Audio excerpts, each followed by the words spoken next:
নবীর কবর খুঁড়ে তার লাশকে পুড়িয়ে দেওয়া হোক নুরু পাগলার লাশের মতো। আমি শুধু বলছি তার কবর খুঁড়ে দেখা হোক তিনি জীবিত আছেন না নেই। যদি জীবিত থাকেন ভালো কথা, আসসালামু আলাইকুম নবী, সালাম দিয়ে চলে আসবো, পুরো পৃথিবীকে দেখিয়ে দিব হ্যাঁ আমাদের নবীজি সত্য বলেছিলেন, তিনি সত্য নবী, ভণ্ড না। সমস্ত নাস্তিক আস্তিক হয়ে যাবে, পৃথিবীতে আর অশান্তি থাকবে না, সবাই এক ধর্মের ছায়াতলে চলে আসবে। আর যদি দেখা যায় মরে গলে পচে লাশের অস্তিত্ব খুঁজে পাওয়া যাচ্ছে না, তাহলে তো স্পষ্ট হয়ে যাবে যে 1450 বছর আগে আমাদের প্রিয় নবীজি হযরত মুহাম্মদ সাল্লাল্লাহু আলাইহি সাল্লাম মিথ্যে বলেছিলেন, তার কথা মিথ্যে প্রমাণিত হবে, তিনি ভণ্ড প্রমাণিত হবেন আমাদের এই নুরু পাগলার মতো। ওই সাত আসমান সাত জমিনের মধ্যে তোমার মতো বেআকাল মূর্খ বদবখত জাহেলে মুরাক্কাব আর হয়তো বা একটাও নাই, ঠিক কিনা? নাউজুবিল্লাহ সুম্মা মাআযাল্লাহ। বলে ওই পাগল যাকে কবর থেকে উঠিয়ে পোড়াইছে মারছে, সুম্মা মাআযাল্লাহ বলতেছে তাকে যেভাবে মারছে পুরাইছে, নাউজুবিল্লাহ আমার হুজুরকে আমার জুবানে আনতে কষ্ট হচ্ছে, আস্তাগফিরুল্লাহ। আমার রাসূলে পাক সম্পর্কে এরকম কথা বলছে, নাউজুবিল্লাহ বলেন। বলেন আমাকে রুহের জগতে জিন্দা না মুর্দা? আরো জোরে। আল্লাহ তাবারক ওয়া তাআলা যতদিন চেয়েছেন, 1 বছর 2 বছর 100 বছর 1000 বছর 1 কোটি বছর, যতদিন মালিকের ইচ্ছা ছিল ওখানে আমরা জিন্দেগি পার করেছি। ওখানে গাছপালা নদী নালা কেমন ছিল জানি না, অক্সিজেন কেমন ছিল জানি না, হায়াতে ওখানে মধ্যে আলমে আরো হয়, রুহের জগতে জিন্দা ছিলাম। হুকুম হলো ইন্তেকাল হও, ট্রান্সফার হও, জায়গা পরিবর্তন করো, স্থানান্তর হও। ইন্তেকাল হয়ে আমরা মায়ের পেটে চলে আসলাম বাবার মাধ্যমে। যখন মায়ের পেটে এসেছিলাম, বলেন তো বান্দা জিন্দা না মুর্দা? 1 মাস 2 মাস 8 মাস 9 মাস 10 দিন 10 মাস 10 দিন যতদিন আল্লাহর হুকুম ছিল, মায়ের পেটে আমরা জিন্দা না মুর্দা? হুকুম হলো ইন্তেকাল হও, ট্রান্সফার হও, জায়গা পরিবর্তন করো। রব্বানা আতিনা ফিদ দুনিয়া, দুনিয়াতে চলে আসলাম। এখন দুনিয়া এবং আখিরাতকে হাসানা সুন্দর করতে হবে। 1 বছর 2 বছর 60 বছর 100 500, হযরত আদম সফিউল্লাহ 1000 বছর, সুলাইমান আলাইহিস সালাম 1600 বছর হায়াত পেয়েছেন। অনেক নবী রাসূলরা অনেক বছর হায়াত পেয়েছেন।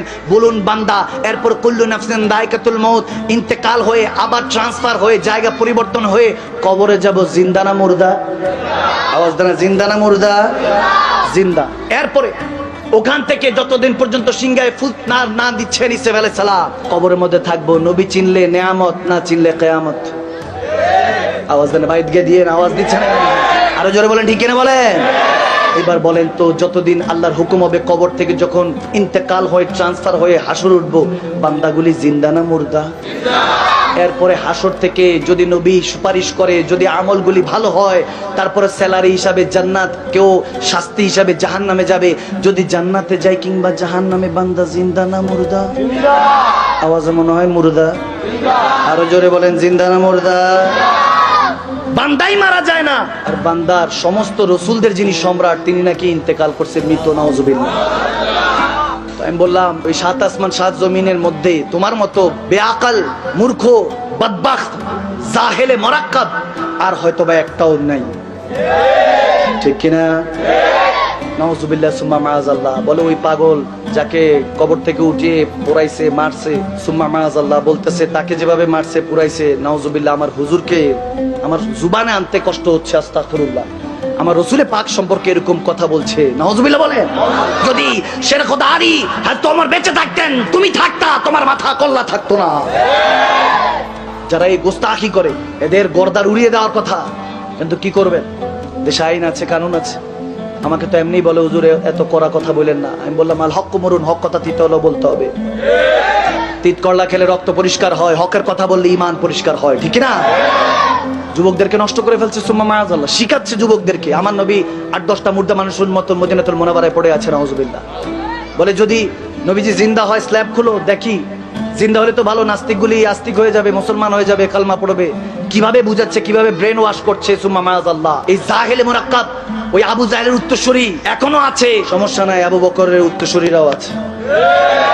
চাইলে গোস্তাখি করতে পারবে না। অনন্ত বিলম্বে আমি সরকার মহোদয় পর্যন্ত প্রধান উপদেষ্টা এরকম কুলাঙ্গারদেরকে আর কোনো কিছু বুঝতে চাই না।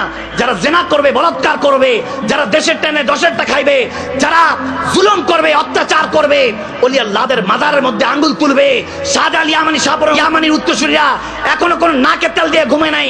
আমরা এখনো মাঠে ময়দানে আছি। আমরা বলতে চাই সরকার মহোদয় পর্যন্ত, যারা প্রশাসনের দায়িত্বে আছেন, যারা আমার হুজুরে পাককে নিয়ে গোস্তাকি করবে, আমি মাদানী সাহেবের 14 গোষ্ঠী উদ্ধার করো, আমাকে যা ইচ্ছা তা বলো, আমার মা বাবাকে নিয়ে সবকিছু বলো, কিন্তু আমার নবীর শানে, রব্বে করিমের শানে, ইসলামের শানে, আহলে বায়াত সাহাবায়ে রাসূল আল্লাহ ওয়ালাদের শানে যদি কোনো গোস্তাকি হয়, 18 কোটি মুসলমানের ঘর থেকে যে আগুনের লেলিহান বের হবে সেটা কেউ দাবা রাখতে পারবে না। হাত তুলে আল্লাহকে দেখে বলেন ইনশাআল্লাহ বলেন।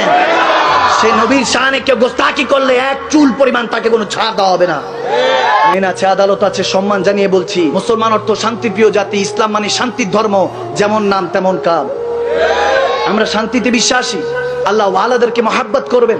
আপনার যদি আকীদা আমরা জানি হাতের 5 আঙ্গুল সমান না, যে জিনিস ভালোবেসে এটা নকল হয় বেশি। আল্লাহ ওয়ালারা ভালো তো এই জন্য এগুলো নিয়ে ব্যবসাও চলে। আমি কারো ব্যাপারে কখনো মন্তব্য করি না, আমি এটা পছন্দ না, কারণ মুসলমান ভাই ভাই একসাথে তো জান্নাতে থাকতে চাই, ঠিক না? জানি ফেরাউন যে জায়গায় আছে মুসাও সেই জায়গায় আছে, নমরুদ যে জায়গায় আছে ওখানে ইব্রাহিম খলিলুল্লাহ আছে, ঠিক না? যেখানে আবু জাহেল থাকবে সেখানে নবীর উত্তরসূরিরা সিংহরা এখনো মাঠে ময়দানে আছে। মানসাব্বা নবিয়ান ফাকতুলহু, যারা আমার রাসূলের শানে গোস্তাকি করবে তাদের কোনো ছাড় নাই, তাদের একটাই শাস্তি, তাদের গর্দান উড়িয়ে দাও, ঠিক না? বললাম তোমার কিসমত ভালো, হযরত ওমর বেঁচে নাই।